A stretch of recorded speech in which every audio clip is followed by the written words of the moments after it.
Hello everyone, this is my 1973 Dodge Tradesman b200 van. It is called Plain Brown Wrapper. I just picked it up on Saturday. It belonged to the man's uncle. He supposedly bought it new in Japan while he was stationed over there and then had it shipped here on the aircraft carrier that he was with.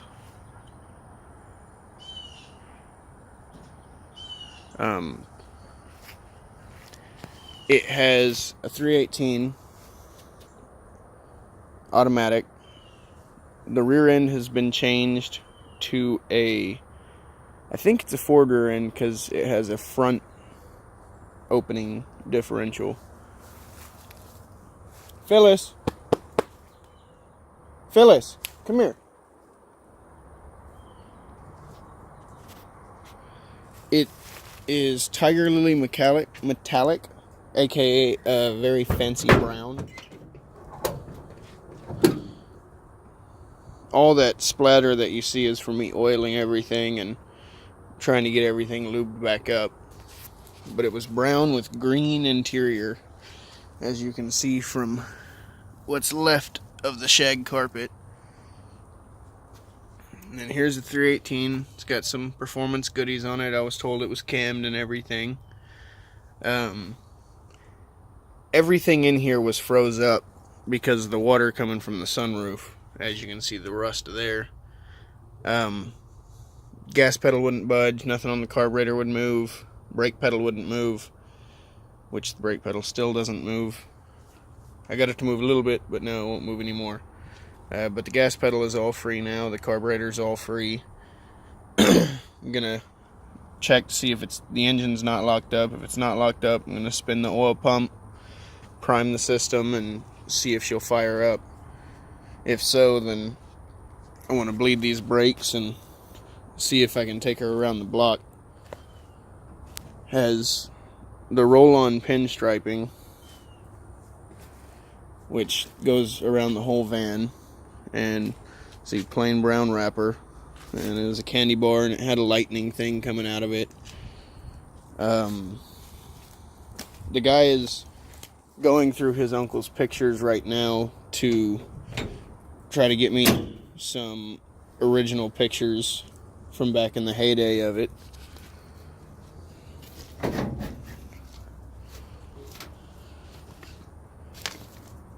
As you can see, she's got a lot of rust. That door is completely gone on the inside. The outside's perfectly fine. Same with that door. That one. I just took this off to get all the dirt and tree limbs and stuff from behind it, and it has a small dent down there on that end that I need to work out. This is the missing on the driver's side. This wheel is off. It's inside the van. It has extra flares, the air dam.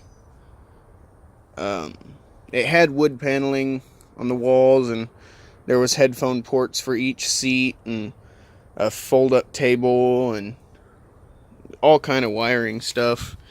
And this was like a little closet shelf thing that had sliding doors on it. These are all old replacement parts that are still in the package and everything.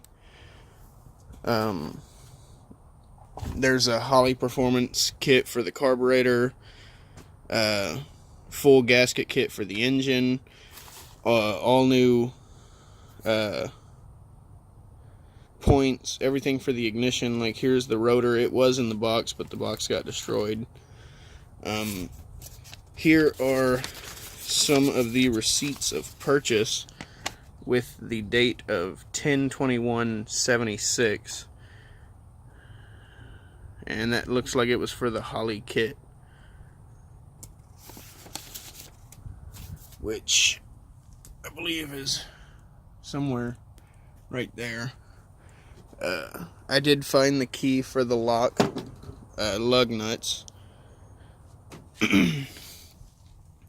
As I said, she does have a lot of rust and will need a complete floor, front to back.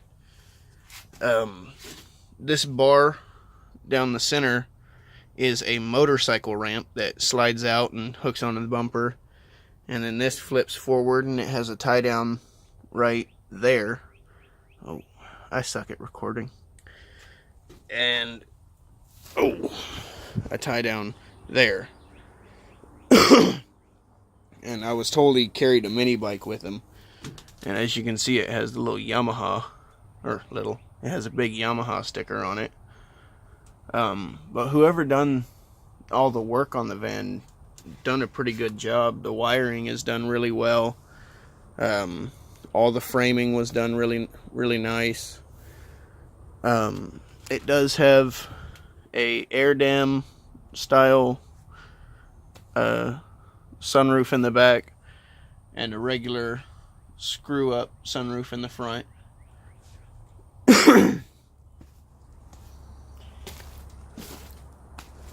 I have yet to be able to get these doors open. The roller mechanism on the inside is stuck, but as you can see, she is, well, you can see the inside of the van there. But he was part of the Central Coast Rolling Rooms while he was out in California when he got back from Japan. And in, I think it was 84, he came to Texas and titled everything here and was still driving it up until 2000.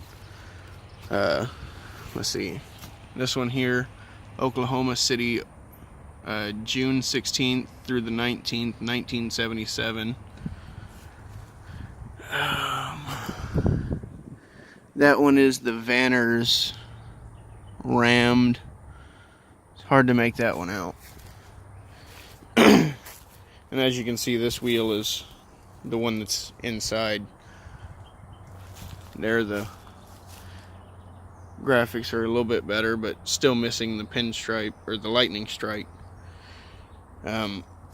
Almost every flare has quite a bit of damage to it, so I'm gonna try to make use out of the extra ones on the inside as well. These windows are on both sides, and I actually think they're glass.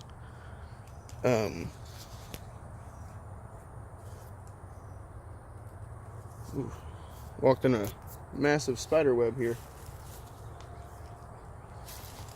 He had orange shag or green shag carpet around both of those little porthole windows. Like I said, Tradesman 200. Really nice wide mags up front, really wide ones on the back.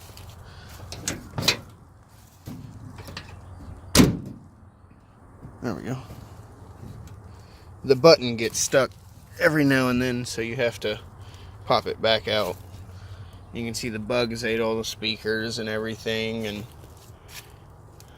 you know, the seats are trash because of the sunroof and all that. And I was told that's $375, but I'm not positive. You know, these things were driven a lot, so it could be. Tachometer. Then it has, let's see, where there's a switch there, an extra gauge there, a couple of switches there. There's the two headphone ports, an AM/FM cassette player, built-in CB. It's missing the glove box. There's nothing in there. It has a full curtain that goes around the whole front. My dog scared me. And of course that's hanging there. And there's the switch for the air horn, which I'll show you in just a minute. Here's some more of the old stickers. 1974, 76, 75. That one was also 76, and there were several more up the whole way, and there was a couple on that door. Like I said, 2000 was the last year. Like I said, I had to take that off to clean out from there. It has a siren, add-on lights, which it has a dimmer switch on the floor for. The pinstriping.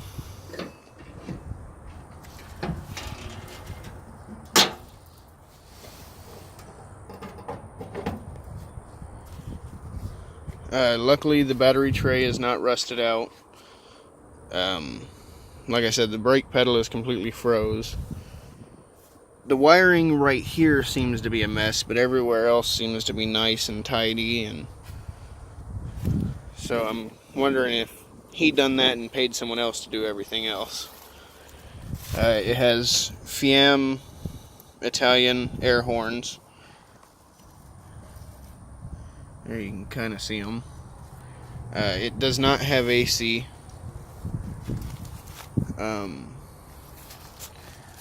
And there you can see all the original equipment.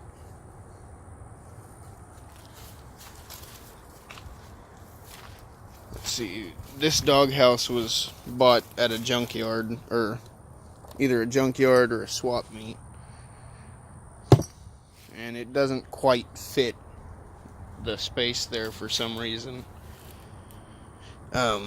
This is all the mess that came out of it, and several trash bags and other things. And it has dual side exit exhaust, so I wonder how that's going to sound, or if it's completely rotted out.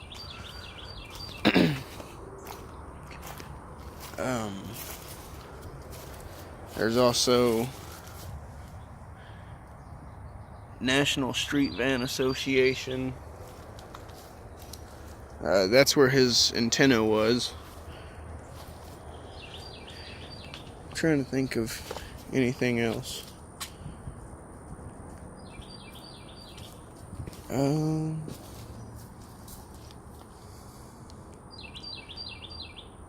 I can't think of anything else right now, but like I said, I'm gonna try to get the engine fired up and see if everything goes okay, and if it does, then I start getting after all this rust, and then I try to just enjoy it the way it is. I want to try to save and restore it back to the van it used to be.